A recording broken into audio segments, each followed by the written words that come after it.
अच्छा, ये देखें अब आपके सामने जो है वो हम एक प्रोजेक्ट क्रिएट करने चाह रहे हैं न्यू अपना, ठीक है, जिसके अंदर हम जो है वो अपनी सिंपल एक एप्लीकेशन क्रिएट करेंगे जिसके अंदर हम उसको हेलो वर्ल्ड प्रिंट करेंगे। अब आपके सामने ये देखें डिफरेंट किस्म की एक्टिविटीज़ आ रही हैं जो कि मैंने आपको बताया था कि आप अपनी एक्टिविटीज़ क्रिएट कर सकते हैं जिसके अंदर आप अपना डिज़ाइन वगैरह जो है वो एप्लीकेशन का करवा सकते हैं। अब प्रोजेक्ट क्रिएट करने से पहले मैं आपको ये ऊपर दिखा दूं, ये टैब्स आ रहे हैं डिफरेंट, जहाँ पर एक फ़ोन एंड टैबलेट लिखा हुआ है, मतलब ये फ़ोन एंड टैबलेट के लिए अगर यूज़ करना चाह रहे हैं, आपने एप्लीकेशन बनाना चाह रहे हैं तो आप यहाँ से यूज़ कर सकते हैं। उसके बाद आपके पास वेयर ओएस आता है। वेयर ओएस का मतलब है आपकी स्मार्ट वॉचेस, ठीक है, जिसके अंदर आप अपनी एप्लीकेशन जो है वो क्रिएट कर सकते हैं आप अपनी स्मार्ट वॉचेस के लिए। अब यहाँ पर टीवी का आ रहा है, अगर आप स्मार्ट टीवी के लिए कोई एप्लीकेशन क्रिएट कर रहे हैं तो उसका इंटरफेस यहाँ से आप सेलेक्ट करके उसका टेम्पलेट जो है वो यहाँ से यूज़ करके आप क्रिएट कर सकते हैं। उसके बाद कुछ एंड्रॉयड ऑटो हैं और कुछ एंड्रॉयड थिंग्स हैं कि न्यू जो भी आपकी एक्टिविटीज़ हैं वो आप यहाँ पर क्रिएट कर सकते हैं आने वाले वक्त में। अभी हमने सिंपल जो है वो फ़ोन एंड टैबलेट का जो है वो हम कर लेते हैं। तो अब आपके देखें आपके सामने डिफरेंट एक्टिविटीज़ आ रही है। सबसे पहले जो है आपके पास बेसिक एक्टिविटी आ रही है, ठीक है, बेसिक एक्टिविटी, और एक आती है एम्प्टी एक्टिविटी। एम्प्टी एक्टिविटी के अंदर तो कुछ भी नहीं होगा, सिंपल एक आपकी जावा की फ़ाइल और एक आपकी एक्सएमएल की फ़ाइल जो है ये क्रिएट करके दे देगा। लेकिन जो बेसिक एक्टिविटी होती है इसके अंदर कुछ 3-4 फंक्शंस होते हैं और कुछ बटन्स होते हैं। जैसे ये आपके सामने एक बटन आ रहा होगा येलो का प्लस कलर का, ठीक है, इस बटन के ऊपर आप कोई एक्शन परफॉर्म करवाना चाह रहे हैं तो ये ऑलरेडी आपको एक बिल्टन फंक्शन जो है बटन दे रहा है। लेकिन हम जो है वो एम्प्टी एक्टिविटी क्रिएट करेंगे। उसके बाद एक आपके पास आ रही है बॉटम नेविगेशन एक्टिविटी, ठीक है, इसके अंदर आप देख रहे होंगे बॉटम के अंदर आपके पास नेविगेशंस आ रही होती हैं, आप वो जो है इसके ऊपर क्रिएट कर सकते हैं। उसके बाद फुल स्क्रीन की एक एक्टिविटी अगर आप क्रिएट करना चाह रहे हैं वो कर सकते हैं। मास्टर डिटेल फॉलो जो है वो कर सकते हैं आप। नेविगेशन ड्रॉर की एक्टिविटी आप कर सकते हैं। नेविगेशन ड्रॉर आपने देखा होगा कि डिफरेंट एप्लीकेशन के लेफ़्ट साइड से आप टॉप से जब कोई भी वो 3 जो लाइंस होती है उसको आप क्लिक करते हैं तो वो एक ड्रॉर्स आपके सामने ओपन होता है। तो इसी तरह ही आप अपनी एप्लीकेशन के अंदर वो ड्रॉर को जो है वो ऐड करना चाह रहे हैं तो वो आप ऐड कर सकते हैं। यहाँ पर इसका टेम्पलेट अवेलेबल है, इसको आप क्लिक करके इसको ओपन करके आप सिंपल अपनी एप्लीकेशन के अंदर बिल्ट-इन से ही एक ड्रॉर जो है वो क्रिएट कर सकते हैं। लेकिन अगर आप जो है अपना एक ड्रॉर क्रिएट करना चाह रहे हैं, अपना एक कस्टमाइज ड्रॉर क्रिएट करना चाह रहे हैं तो वो भी मैं आपको सिखाऊंगा कि आपने किस तरह जो है वो एक ड्रॉर जो है वो क्रिएट करना है जो है कोड के थ्रू, ठीक है। उसके बाद गूगल मैप एक्टिविटी है हमारी, उसके अंदर गूगल आप अपनी एप्लीकेशन के अंदर ऐड करना चाह रहे हैं, मैप की एक एक्टिविटी ऐड करना चाह रहे हैं तो वो आप यहाँ से ऐड करना चाह सकते हैं, ठीक है। उसके बाद आप जो है लॉगिन स्क्रीन की एक्टिविटी है वो कर सकते हैं। स्क्रॉलिंग एक्टिविटी होती है आपके सामने, आप वो कर सकते हैं। इसी तरह टैब्ड एक्टिविटी है।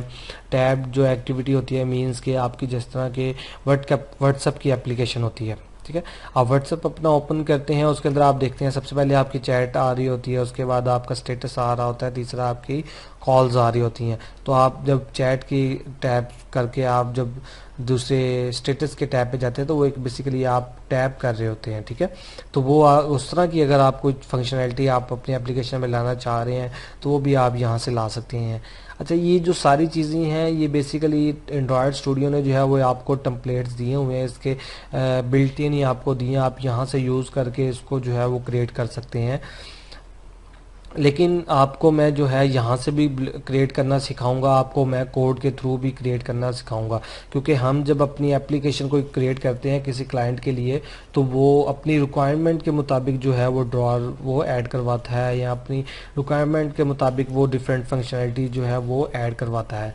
तो अगर यहाँ से भी आप कर सकते हैं, यहाँ से आप कर सकते हैं, अगर आपको कोड का पता है कि कोड को किस तरह यूज़ करना है तो आप उसको भी यहाँ से यूज़ करके और उस कोड के अंदर चेंजिंग कर सकते हैं, वो भी मैं आपको सारा कुछ बताऊँगा। अच्छा, अभी हम सिंपली अपना जो है वो प्रोजेक्ट क्रिएट करते हैं। यहाँ से आप देखें कि आपने नेक्स्ट के बटन के ऊपर क्लिक करना है।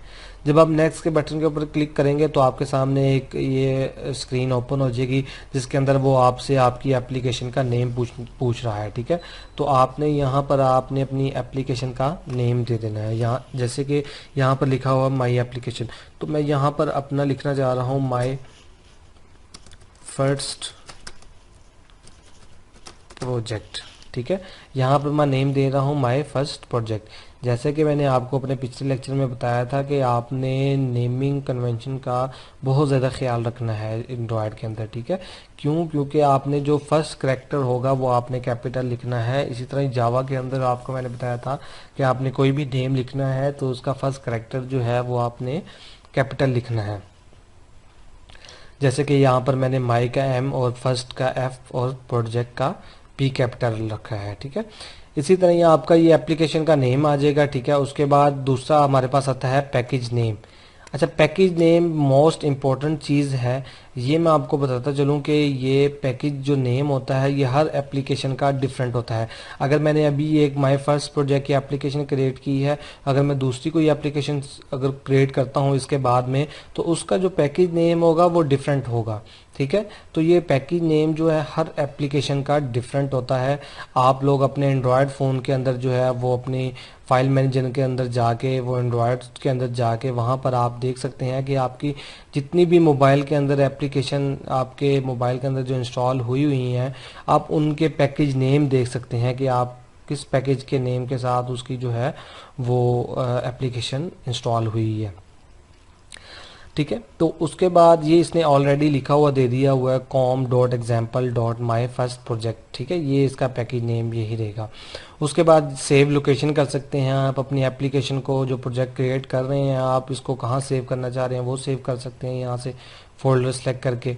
ठीक है, उसके बाद लैंग्वेज यहाँ पर जावा सेलेक्ट है। ये आप देखेंगे यहाँ पर एक कोटलैन आ रहा है और एक जावा आ रही है, क्योंकि कोटलैन के अंदर भी एंड्रॉयड ऐप डेवलपमेंट आ गई हुई है, लेकिन हमने जो है वो जावा के अंदर जो है वो करनी है डेवलपमेंट अपनी, तो इसलिए हम जो है वो लैंग्वेज जावा सेलेक्ट करेंगे।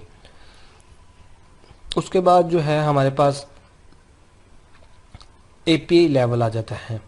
जैसे कि मैंने आपको एंड्रॉयड की हिस्ट्री के बारे में बताया था और इसके डिफरेंट वर्जन्स के बारे में बताया था, तो ये देख लें कि आपके सामने वही बेसिक जो नॉलेज मैंने आपको दिया है वही चीज़ें आपके सामने आती जा रही हैं। ठीक है, अब यहाँ पर देखें एपीआई लेवल्स आ रहे हैं, जो कि मैंने बताया था कि हमारी ये एंड्रॉयड वर्जन्स होते हैं और उसकी एपीआई लेवल्स होते हैं। अब यहाँ पर एपीआई लेवल आ रहा है 15, एंड्रॉयड 4.0.3 और कौन सा वर्जन आ रहा है आइसक्रीम सैंडविच। ठीक है, अगर यहाँ पर मैं क्लिक करूँ तो आपके सामने ये देखें सारे एंड्रॉयड के वर्जन जो हैं वो आ रहे हैं। जैसे कि हमारे पास सबसे पहले जो आ रहा है जिंजर बर्ड आ रहा है, जिसकी एपीआई लेवल जो है वो 9 है और 2.3 वर्जन है। इसी तरह जिंजर बर्ड 10 में भी आया है। उसके बाद 11 आ गई एपीआई और हनी कॉम आ गया हमारे पास 3.0। ठीक है, उसकी भी इसी तरह। उसके बाद आइसक्रीम सैंडविच, फिर जेली बीन, फिर हमारे पास किट कैट आ गया। उसके बाद लॉलीपॉप आ गया, मार्शमेलो, उसकी एपीआई लेवल जो है वो 23 है और वर्जन 6.0 है। इसी तरह नोगट आ गया, ओरियो आ गया और पाई 9.0 और 29 जो है वो एपीआई लेवल।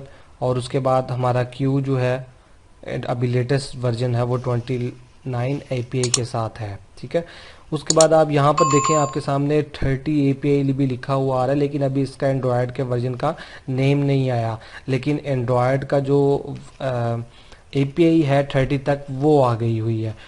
अब देखें मैं यहाँ पर ये कितनी इम्पोर्टेंट चीज़ है आपको आपके लिए कि आपने यहाँ पर क्यों एपीआई लेवल जो है या क्यों वर्जन ये जो है वो सिलेक्ट करना है, उसका मैं आपको बताता हूँ क्यों।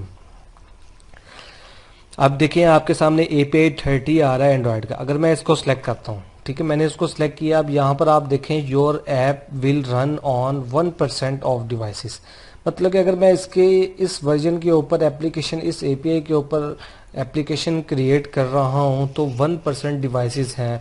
ठीक है, अब 1% इस एप्लीकेशन की अगर डिवाइसेस हैं तो मुझे फ़ायदा ही नहीं होगा कि मैं एक एप्लीकेशन इस वर्जन के ऊपर जो है वो क्रिएट करूँ। तो इसलिए जो है आपने ये देखना है, जैसे कि अगर मैं 28 तो 9.0 ठीक है पाई जो है वो वर्जन अगर सेलेक्ट करता हूँ तो आप देखें आपके सामने 39.5% ऑफ डिवाइसेस हैं। ठीक है। तो इसी तरह ही हमने वो डिवाइस वर्जन को सिलेक्ट करना है जो कि हमारे पास 100% हो, ताकि हमारी एप्लीकेशन क्रिएट करें तो हमें उसका बेनिफिट भी हो और हमारे यूज़र भी बहुत ज़्यादा हों एप्लीकेशन यूज़ करने के लिए, ठीक है।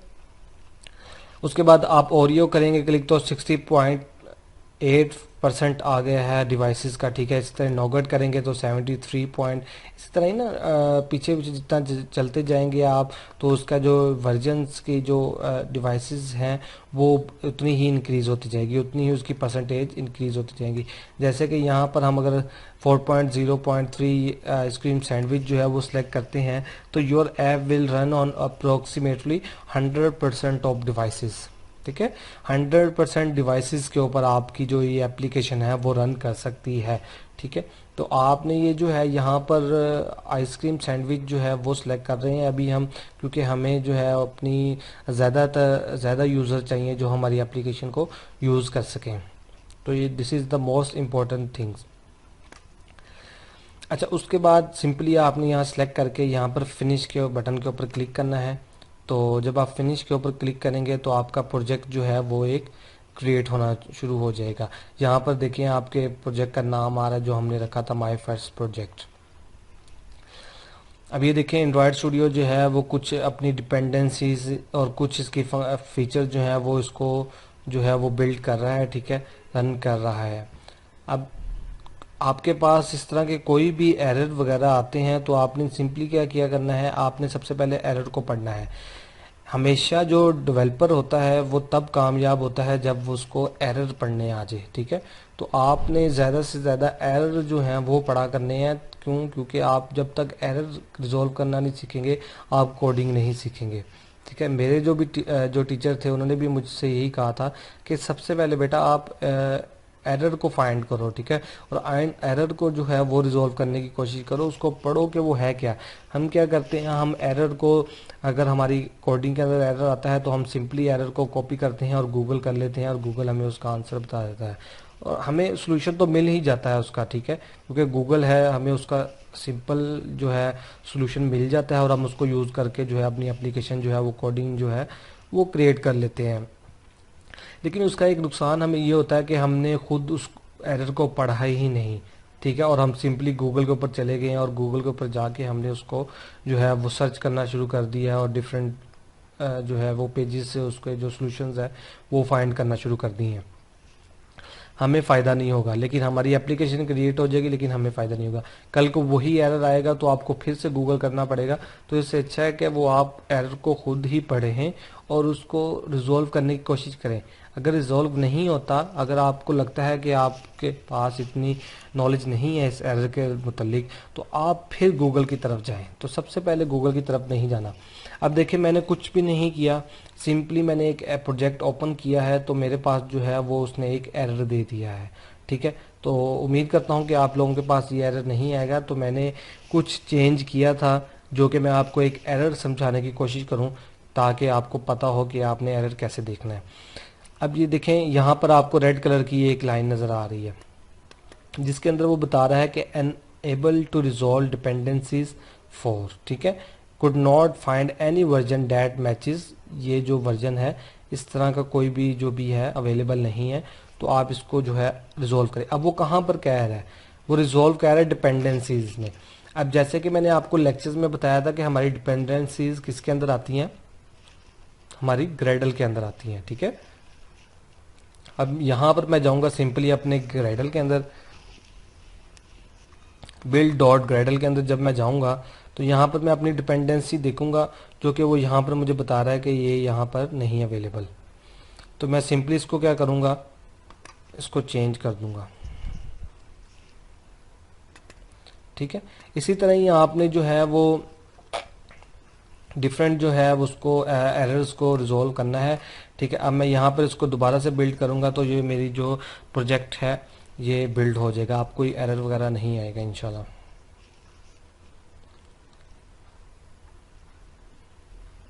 ठीक है, ये देखें सिंपली मेरा जो है एक प्रोजेक्ट जो मैंने क्रिएट किया था वो सारा क्लियर हो गया और एरर वगैरह कोई भी नहीं आ रहा है इसके अंदर।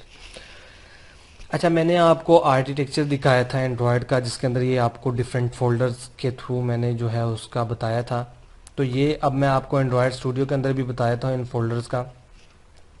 सबसे पहले हमारे पास जो था वो हमारी जावा की फाइल थी। ये देखें जावा का एक फोल्डर है जिसके अंदर हमारी एक जावा की फाइल है मेन एक्टिविटी डॉट जावा, इसकी एक्सटेंशन है मेन एक्टिविटी डॉट जावा। अभी मैंने कुछ भी क्रिएट नहीं किया, मैंने सिंपली एक प्रोजेक्ट क्रिएट किया है जिसके अंदर उसने मुझे एक एक्टिविटी जो है वो क्रिएट करके दे दी है।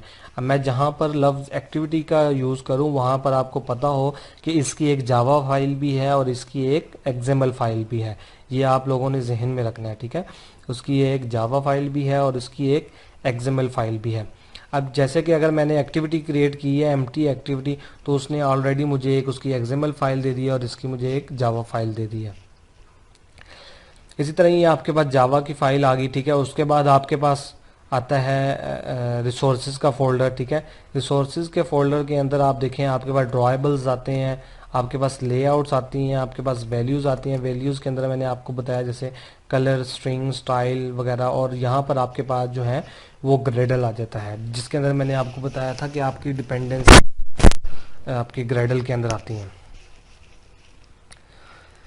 अच्छा, इसके अंदर जो है वो अब मैं आपको बताता हूँ सबसे पहले अच्छा लास्ट में ये हमारे पास जो थी वो हमारे पास मैनिफेस्ट थी।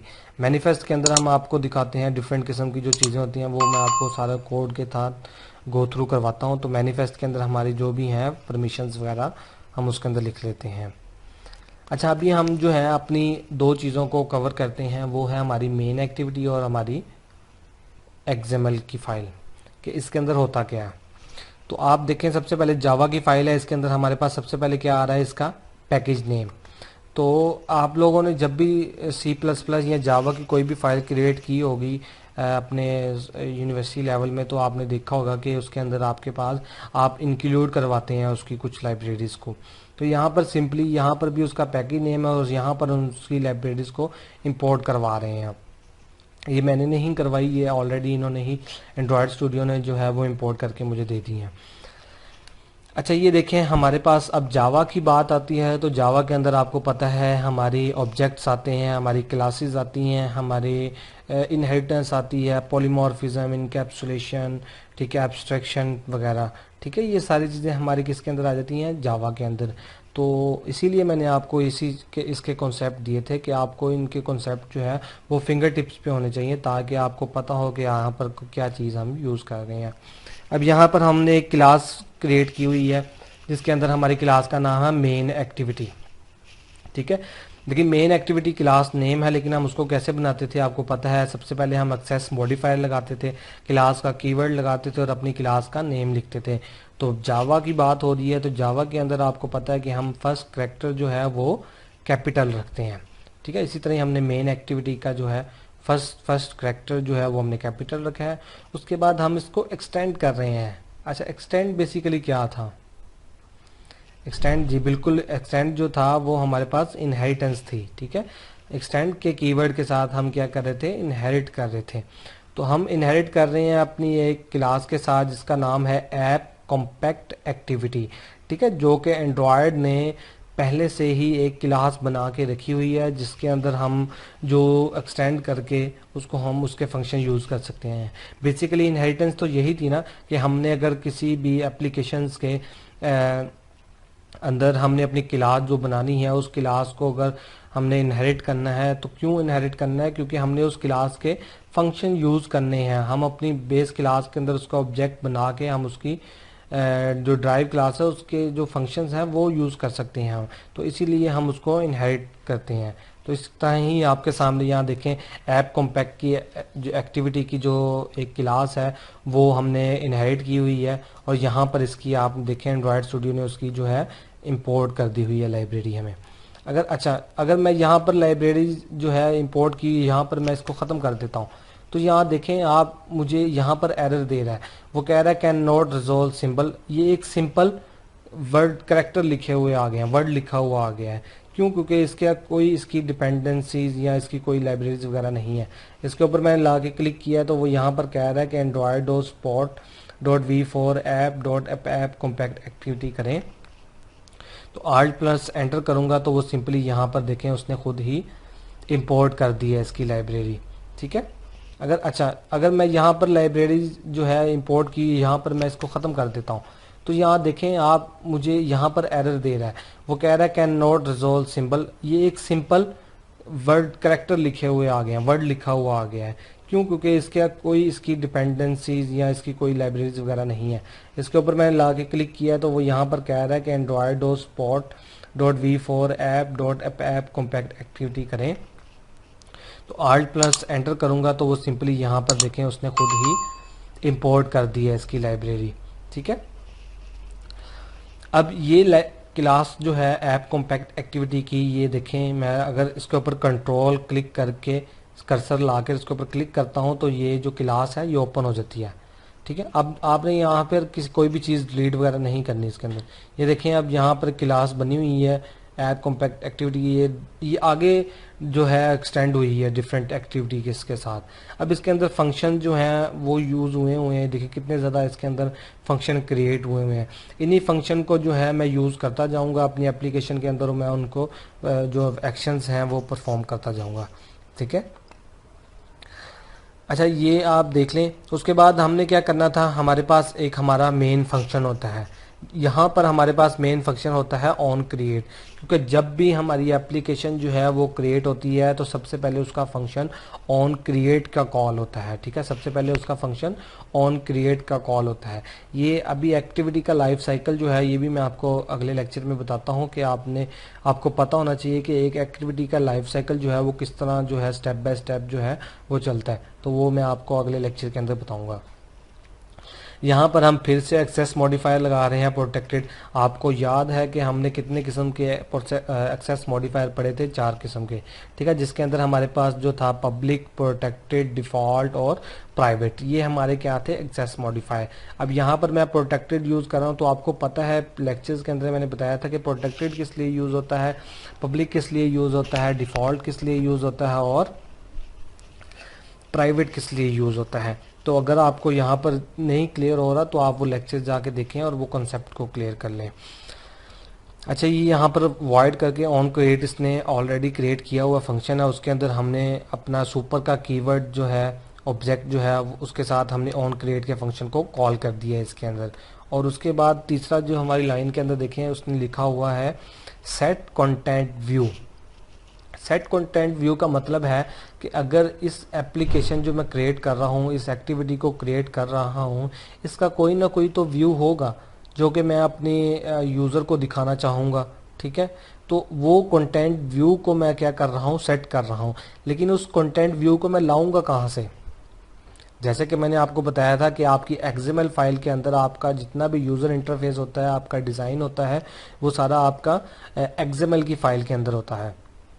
तो सिंपली यहाँ पर भी यही किया गया है, R dot layout dot activity main. R का मतलब क्या है, रिसोर्सेज का फोल्डर। डॉट लेआउट, लेआउट का ये फोल्डर आ गया। ठीक है, उसके बाद हमारी डॉट लगा के हमने एक्टिविटी का कॉल कर लिया अपना। ठीक है, अब ये जो इसका पाथ दे रहा है और इसका कंटेंट व्यू, अब हमें पता है कि ये एक्सएमएल की जो फाइल है एक्टिविटी मेन के अंदर कोई भी हम जो भी यूज़र इंटरफेस यूआई दिखाएंगे, डिज़ाइन बनाएंगे, वो हमारा यहाँ पर ऑटोमेटिकली आके कंटेंट व्यू सेट हो जाएगा। जैसे कि मैंने आपको बताया था कि आपको जावा के अंदर आपकी जितना भी बैकएंड कोडिंग होगी वो आपकी जावा के अंदर होगी, आपका जो फ्रंट एंड जो डिज़ाइन होगा वो आपका एक्सएमएल के अंदर होगा। अच्छा, उसके बाद जो है ये आपने देख लिया। अब मैं आपको ले चलता हूँ उसके अंदर एक्सएमएल की फाइल के अंदर, एक्सएमएल की फाइल के अंदर कौन सा किस तरह व्यू होता है।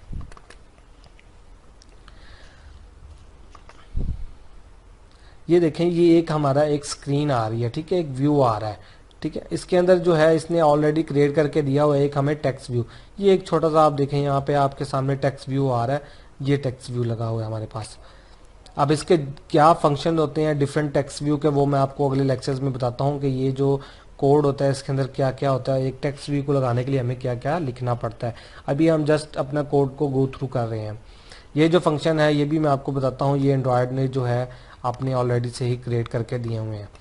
अब ये क्या कर रहा है, ये एक टेक्स्ट प्रिंट कर रहा है एक स्क्रीन के ऊपर जिसके अंदर लिखा हुआ है हेलो वर्ल्ड, जो कि हमारा फर्स्ट प्रोजेक्ट है हेलो वर्ल्ड के नाम से। ये इसके अंदर क्या कर रहा है, ये एक हेलो वर्ल्ड का टेक्स्ट व्यू लगा रहा है और हेलो वर्ल्ड उसको हमें एप्लीकेशन के अंदर शो करवा रहा है। ठीक है, अब ये आपके सामने आ गया है सारा कोड। उसके बाद आपको मैं दिखाता चलूँ, हमारे ड्रॉएबल्स के अंदर आपको बताया था कि हमारी इमेजेस आती हैं ड्रॉएबल के फोल्डर के अंदर। उसके बाद हमारी मैनिफेस्ट के अंदर हमारी जितनी भी परमिशंस वगैरह हैं वो आती हैं, हमने कौन से इंटेंट लगाए हुए हैं, हमारी प्रोजेक्ट का एप्लीकेशन का लेबल क्या है, हमने आइकन कौन सा लगाया हुआ है, वो सारा कुछ जो है वो इसके अंदर हम डिफाइन करते हैं मैनिफेस्ट के अंदर। मैंने कौन सी एक्टिविटी जो है वो पहले रन करवानी है वो भी इसके अंदर हम जो है मैनिफेस्ट के अंदर लिखेंगे। अब आप ये चीज़ें अपने जहन में साथ साथ लेके चलें, क्योंकि आगे जब हम जाएंगे हम सीधा कोड लिखा करेंगे और अपनी एप्लीकेशन क्रिएट किया करेंगे। ठीक है, तो ये चीज़ें बार बार नहीं पता लगेंगी आपको कि यहाँ पर जाके मैनिफेस्ट के अंदर आपने परमिशन देनी है। तो मैं सिंपली क्या क्या करूँगा, मैं ओपन किया करूँगा और अपनी परमिशन दे दिया करूँगा। तो आपको पता होना चाहिए कि मैनिफेस्ट की फ़ाइल जो है वो किस लिए यूज़ होती है। इसी तरह ही हमारे पास कलर्स आ जाते हैं। अगर मैंने किसी भी बटन को कलर देना है, ये देखिए आपके सामने ये कलर आ रहे हैं डिफरेंट, आप यहाँ से कलर सेलेक्ट कर सकते हैं। उसके बाद यहाँ से कलर सेलेक्ट कर सकते हैं, जो भी आप कलर देना चाह रहे हैं वो हम कलर सेलेक्ट कर सकते हैं। और यहाँ पर स्ट्रिंग के .xml के अंदर हमारी स्ट्रिंग्स आ जाती हैं। ठीक है, उसके बाद हमारे स्टाइल्स होते हैं जिसके अंदर हमारे डिफरेंट किस्म के स्टाइल्स आ जाते हैं हमारी एप्लीकेशन के। उसके बाद हमारी जो मोस्ट इम्पॉर्टेंट चीज़ है बिल्ड डॉट ग्रेडल। ठीक है, हमारे जितने भी एसडी के वर्जन और हमारे जितने भी वर्जन होते हैं और जितनी हमारी डिपेंडेंसीज होती हैं वो सारी हमारी ग्रेडल के अंदर आती हैं। ठीक है, तो आपके सामने ये देखें, ये ऑलरेडी से ही कंपाइल एसडी के वर्जन 29 आ रहा है। इसी तरह ही हम मिनिमम एसडी के वर्जन जो है, मतलब मिनिमम एसडी के वर्जन जो है ये है कि आप 14 वर्जन की जो एंड्रॉयड फ़ोन्स हैं उसके ऊपर भी आप इसको मिनिमम रन कर सकते हैं। टारगेट एसडी के वर्जन हमारा 29 है, मतलब 29 की जो एपीआई वाले यूज, जैसे कि मैंने आपको बताया अभी प्रोजेक्ट क्रिएट करने से पहले हमने 29 की सेलेक्ट की थी, तो उसके मेरे आई थिंक उसके जो हैं वो जो 39 या 39 से भी कम जो परसेंटेज आ रही थी यूज़र डिवाइसेस की। ठीक है, तो अब देखें यहाँ पर हमने टारगेट सेट कर दिया कि 29 तक के जो लोग हैं वो इस एप्लीकेशन को रन कर सकते हैं इजीली। ठीक है, 14 मिनिमम 14 वाले और 29 वाले मैक्सिमम, ये यहाँ पर हम सेलेक्ट करके यहाँ पर हम उसको चेंज भी कर सकते हैं। ठीक है, अच्छा उसके बाद यहाँ पर देखें हमारी डिपेंडेंसीज आ रही हैं। मैंने आपको बताया था कि हमारी कुछ लाइब्रेरीज होती हैं जो कि हम अपनी डिपेंडेंसीज के अंदर लिखते हैं। ठीक है, जो कि थर्ड पार्टी लाइब्रेरीज हम इंपोर्ट करते हैं, उनको यूज़ करके हम जो है अपनी एप्लीकेशन में कोई भी फीचर जो है वो लाना चाहते हैं वो हम इसके अंदर ला सकते हैं। तो यहाँ पर आपकी सारी जो है डिपेंडेंसीज जो हैं वो आप लिखेंगे। ठीक है, वो जब भी हम अपनी एप्लीकेशन में लिखेंगे तो वो आपको मैं दिखाऊंगा। अब सिंपली हम क्या करते हैं, हम अपनी एप्लीकेशन को जो हमने क्रिएट किया है प्रोजेक्ट, इसको हम रन करते हैं। ठीक है, तो रन करने के लिए मैं आपको एक चीज़ बताता चलूँ, आप या तो अपना मोबाइल जो है एंड्रॉयड फ़ोन अपने लैपटॉप के साथ डाटा केबल के साथ कनेक्ट करके अपने मोबाइल के अंदर जो है वो अपनी एप्लीकेशन को रन कर सकते हैं, उसका जो है डिज़ाइन जो फाइनल है वो देख सकते हैं। ठीक है, अब कई लोग होते हैं किसी के पास एंड्रॉयड फ़ोन नहीं है, ठीक है, तो वो उसके लिए परेशान होने की ज़रूरत नहीं है। इसके अंदर एंड्रॉयड स्टूडियो के अंदर एवीडी मैनेजर होता है, एंड्रॉयड वर्चुअल डिवाइसेस। ठीक है, क्या एंड्रॉयड वर्चुअल डिवाइसेस। सिंपली आप यहाँ पर देखें, ये क्लिक करें आप, यहाँ पर आपके सामने जो है एंड्रॉयड वर्चुअल डिवाइसेस मैनेजर एक ओपन हो जाएगा, जिसके अंदर आप यहाँ पर मैंने देखें 3 जो है डिवाइसेस क्रिएट की हुई हैं। ठीक है, आप भी जो है वो यहाँ पर क्रिएट कर सकते हैं। यहाँ पर आप देखें क्रिएट वर्चुअल डिवाइस का ऑप्शन आ रहा है। अब यहाँ पर आपने टीवी के लिए करना है, टीवी के लिए कर सकते हैं, फ़ोन के लिए कर सकते हैं, स्मार्ट वॉचेस के लिए कर सकते हैं, टैबलेट के लिए कर सकते हैं। अगर मैं स्मार्ट वॉचेस के लिए करूँ तो आप देखें उसकी लेंथ और विड्थ जो है वो छोटी हो गई है, रेजोल्यूशन उसकी कम हो गई है। इसी तरह मैं फ़ोन पे जाऊँगा तो उसकी रेजोल्यूशन ज़्यादा हो गई है, लेंथ भी ज़्यादा हो गई है और विड्थ भी ज़्यादा हो गई है। अब यहाँ पर आप जो है वो सिंपली जो है वो यूज़ कर लें, कोई भी एप्लीकेशन जो है उसको डिवाइस को इंस्टॉल कर ले। यहाँ पे जैसे नेक्सिस 5 है तो सिंपली आपने यहाँ पे इसको सिलेक्ट करके नेक्स्ट करना है। तो यहाँ पर इसकी जितनी भी वो है वर्जन्स वो आ जाएंगे आपके सामने कि नेक्सिस 5 में कौन कौन से वर्जन जो है वो यूज़ हो रहे हैं। तो यहाँ पर आप अगर 30 API का यूज़ करना चाह रहे हैं तो आप यहाँ से उसको डाउनलोड कर लें।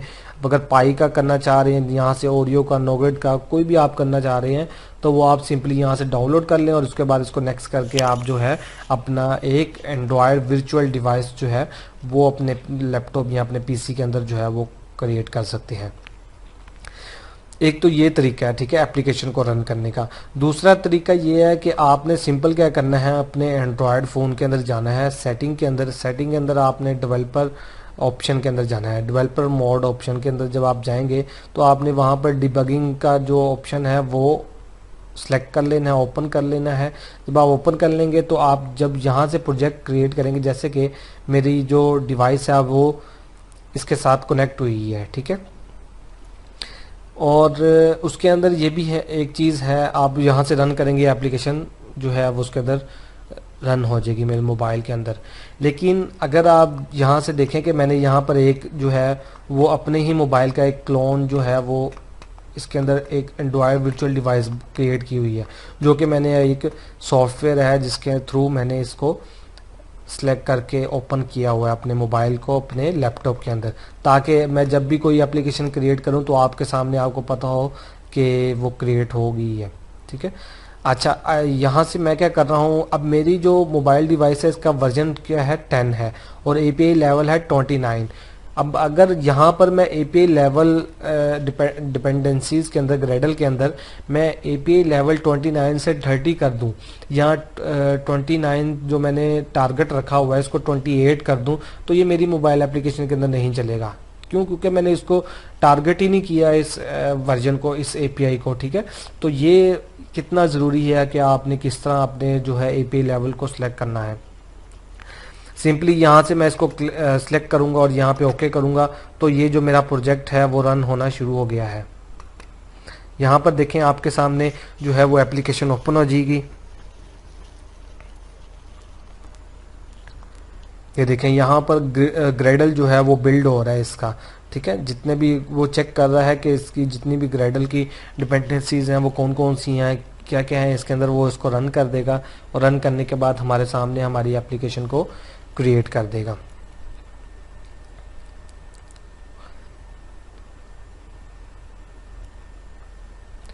आप इस तरह भी अपने फ़ोन के अंदर ये जो सॉफ्टवेयर है YS के नाम से, इसको भी आप जो है अपने फ़ोन के अंदर जो है वो इंस्टॉल करके अपने डेस्कटॉप या अपने पीसी के या लैपटॉप के अंदर इसको इंस्टॉल करके आप जो है वो रन कर सकते हैं अपने लैपटॉप और पीसी की स्क्रीन के ऊपर।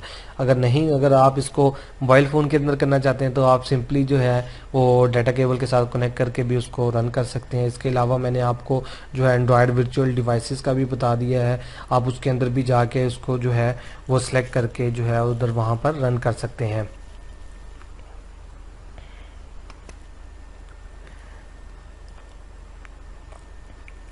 ये देखें इंस्टॉल हो रही है मेरी एपीके फाइल मेरे मोबाइल के अंदर, ठीक है।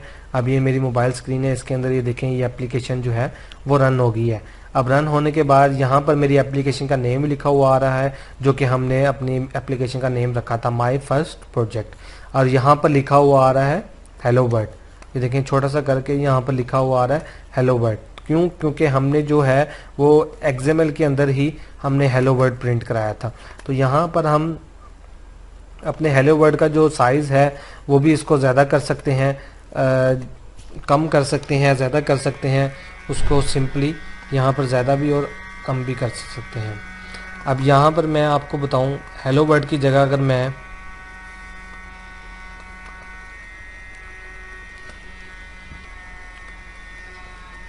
लिख रहा हूँ वेलकम टू डिजी पाकिस्तान, ठीक है, तो सिंपल ये क्या कर रहा हूँ मैं इसको दोबारा से जो है वो रन करूँगा।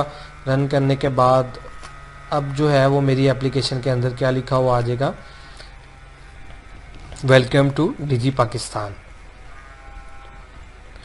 ये देखिए आपके सामने ये एप्लीकेशन रन हो रही है।